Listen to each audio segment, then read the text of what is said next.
The restaurant fell silent as Emma's wheelchair caught on the tablecloth, sending glasses crashing to the floor. Mark's face flushed with embarrassment, not for himself, but for the woman across from him who now had tears welling in her eyes. This wasn't the blind date he'd signed up for. His friend had conveniently forgotten to mention Emma was paralyzed from the waist down.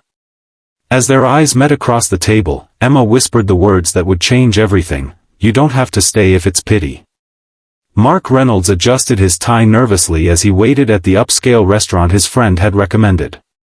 At 42, dating wasn't getting any easier, especially with a 12-year-old daughter at home who scrutinized every woman who entered their lives. His friend Jason had been insistent, "She's perfect for you, man. Smart, funny, gorgeous, just trust me on this one." The hostess approached with a warm smile. "Sir, your date has arrived. She's asked for assistance to your table." Mark stood, confused by the statement until he saw her, a woman with striking auburn hair being wheeled toward him by a restaurant employee. Emma Chen had debated canceling a dozen times that day. Blind dates were hard enough without the inevitable moment when her date realized she couldn't walk. Jason had promised this guy was different, but they all said that. She'd made Jason swear not to mention her wheelchair, wanting at least a chance at a normal first impression. "You must be Mark," she said, extending her hand with a confidence that belied her nerves. "I'm Emma. I hope you haven't been waiting long." Mark took her hand, momentarily stunned. Jason hadn't mentioned anything about a wheelchair. He recovered quickly, but not before Emma caught the flicker of surprise in his eyes. "It's nice to meet you," he said, sitting down across from her. "And no, I just arrived myself." The initial conversation was strained. Mark tried not to stare at the wheelchair while Emma pretended not to notice his discomfort. She'd seen it countless times before, the mental recalculation happening behind his eyes, the polite smile that didn't quite reach them. "So, Jason tells me you have a daughter?" Emma asked, desperate to move past the awkwardness. Mark's face softened immediately. "Lily. She's 12 going on 30. Too smart for her own good and definitely too smart for mine. Single dad, huh? That can't be easy." "It hasn't been," Mark admitted. "Her mother left when Lily was 4. Said she wasn't cut out for motherhood after all." Emma nodded sympathetically. "Kids have a way of making you face who you really are. What about you? Any children?" "No," Emma said, her smile faltering slightly. "That wasn't in the cards for me." As their appetizers arrived, Emma reached for her water glass, misjudging the distance. Her hand caught the edge of the tablecloth, pulling it just enough to send her water glass toppling. The crash seemed to echo through the restaurant as conversations paused and heads turned. "I'm so sorry," Emma whispered, mortification washing over her face.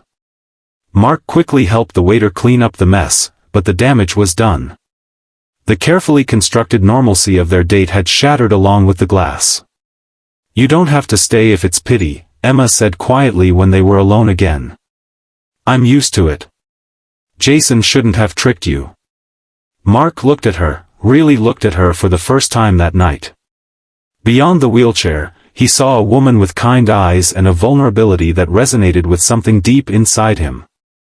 "I'm staying because I want to," he said firmly. "But I would like to know your story, if you're willing to share it." Emma studied him, searching for insincerity and finding none. "Car accident, 8 years ago. Spinal cord injury. I'm paralyzed from the waist down. I'm sorry that happened to you." "Don't be. I'm not the same person I was before, but I like who I've become." She smiled, a genuine one this time. "Now, tell me more about this daughter of yours who's apparently running circles around you." The tension broken, they fell into easy conversation. Mark talked about Lily's science fair projects and soccer games, while Emma shared stories from her job as a children's book illustrator. By dessert, they were laughing like old friends. When the check came, Mark insisted on paying. Would it be too forward to ask if I could see you again? He asked. Emma hesitated. Are you sure? Dating someone like me comes with complications. I'm a single dad with a preteen daughter. I'm pretty familiar with complications. She smiled. In that case, I'd like that very much. Their second date was at a park, where Emma showed Mark how adept she was at navigating her wheelchair across various terrains. Their third was at Mark's house, where Emma met Lily for the first time. Lily answered the door, her eyes immediately dropping to Emma's wheelchair. Dad didn't say you couldn't walk. Lily. Mark exclaimed, mortified. But Emma just laughed. It's okay. And you're right, I can't walk. But I can beat almost anyone at chess. Your dad mentioned you play. Lily's eyes narrowed competitively. You're on. By the end of the evening, Lily was showing Emma her art projects, asking for professional opinions from a real artist. Mark watched them from the kitchen, something warm unfurling in his chest. As weeks turned into months, Emma became a fixture in their lives. She taught Lily techniques for shading and perspective in her drawings. She helped Mark cook dinner, directing from her wheelchair with the authority of a 5-star chef. She brought laughter back into a home that had been functional but not quite whole. But it wasn't all smooth sailing. There were the stares when they went out together, the whispers Mark pretended not to hear. There was the time Lily's friend's mother asked if Mark was Emma's caretaker, right in front of them. There were the nights Emma cancelled plans because her chronic pain was too intense, leaving Mark feeling helpless. 6 months into their relationship, they faced their biggest challenge. Mark arrived at Emma's apartment to find her in tears, a letter clutched in her hand. My ex-fiancé is getting married, she explained, wiping her eyes angrily. We were together when I had my accident. He stuck around for 3 months before deciding he couldn't handle it. And now he's marrying someone else. Mark sat beside her on the couch, taking her hand. I'm sorry he hurt you. It's not about him, Emma said, frustration evident in her voice. It's about what he represents. The normal life I could have had. Children I might have had. The future that was stolen from me. Your future wasn't stolen, Emma. It was changed. Easy for you to say, she snapped, pulling her hand away. You don't know what it's like to have people look at you with pity everywhere you go. To have them assume your partner is with you out of charity.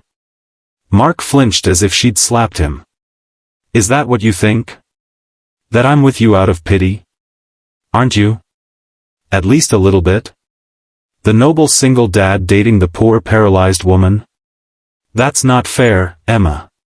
Life isn't fair, Mark. Look at me. She gestured to her wheelchair. This is my reality every day. And someday, you're going to realize it's too much work. Too much compromise. Too much, less than what you deserve. Mark stood, hurt and anger warring on his face. I think I should go. Maybe you should. He left without another word, the door closing behind him with a finality that made Emma's heart sink. She'd pushed him away before he could leave on his own, a self-fulfilling prophecy she'd enacted too many times before. At home, Mark found Lily waiting up for him. Where's Emma? She asked, looking behind him expectantly. She's not coming tonight, kiddo. Lily's face fell. Did you guys have a fight? Mark sighed, sitting beside his daughter on the couch. Something like that. Is it because of her wheelchair? The question caught him off guard. What makes you ask that? Lily shrugged. I heard Emma talking to her friend on the phone once. She said she was afraid you'd get tired of dealing with her limitations. That's the word she used. Mark closed his eyes, understanding washing over him. It's complicated, Lil. No, it's not, Lily said with the straightforward clarity of youth. You love her, right? I do, Mark admitted, the words feeling right as soon as they left his mouth. And she makes you happy? Happier than I've been in a very long time. Then what's the problem? So she can't walk. So what? Mom could walk just fine, and she still left us. Mark looked at his daughter in amazement. When had she gotten so wise? You're right, he said, pulling her into a hug. You're absolutely right. The next day, Mark showed up at Emma's apartment with flowers and an apology ready. But Emma spoke first. I'm sorry, she said as soon as she opened the door. I was projecting all my insecurities onto you. You've never given me any reason to doubt how you feel. I love you, Mark said simply. Wheelchair and all. The package deal. Emma's eyes filled with tears. I love you too. But loving me isn't always going to be easy. Nothing worth having ever is. 3 months later, Mark proposed. 6 months after that, they were married in a small ceremony with Lily as the maid of honor. Emma rolled down the aisle in her wheelchair, her dress specially designed to cascade beautifully around it rather than hide it. Their life together wasn't without challenges. Emma had days where her pain made it impossible to get out of bed. Mark had moments of frustration when accessibility issues complicated what should have been simple outings. Lily went through a rebellious phase where she tested both of them to their limits. But they faced each challenge together. When Emma's art studio needed modifications to be more accessible, Mark and Lily spent weekends helping with the renovations. When Mark lost his job during company downsizing, Emma's steady income from her illustrations kept them afloat. When Lily struggled with bullies at school, Emma taught her how to use art as an outlet for her feelings. 2 years into their marriage, they decided to expand their family. Adoption was a lengthy process, but eventually, they welcomed 4-year-old twins, Mia and Mason, into their home. The children had been in foster care since infancy and were initially wary of their new parents. Why can't you walk? Mason asked Emma on their 3rd day home. I was in an accident that hurt my back, Emma explained simply. So my legs don't work anymore.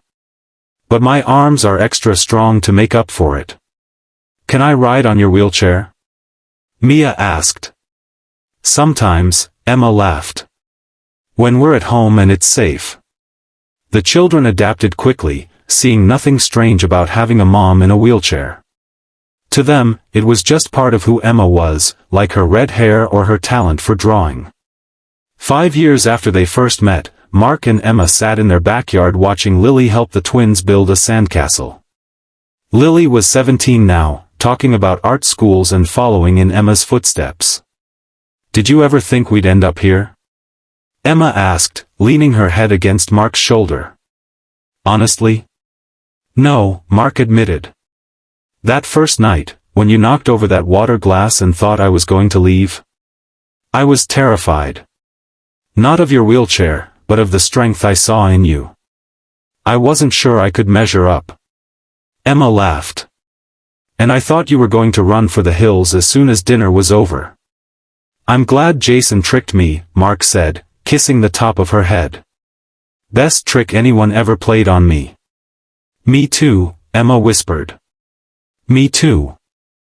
As the sun set over their little family, Emma reflected on the journey that had brought them here. From a blind date nearly ruined by a tablecloth to a life fuller than she'd ever imagined possible. Her wheelchair was still part of her daily reality, but it no longer defined her future. That future was right here, in the family they'd built together, in the love they'd chosen every day despite the challenges. And it had all started with those words spoken in a moment of vulnerability, you don't have to stay if it's pity. And Mark's choice to stay for love instead. If you found this story touching, please consider giving this video a like and subscribing to our channel for more heartwarming stories that remind us all that love sees beyond physical limitations. Your support helps us continue sharing stories that matter.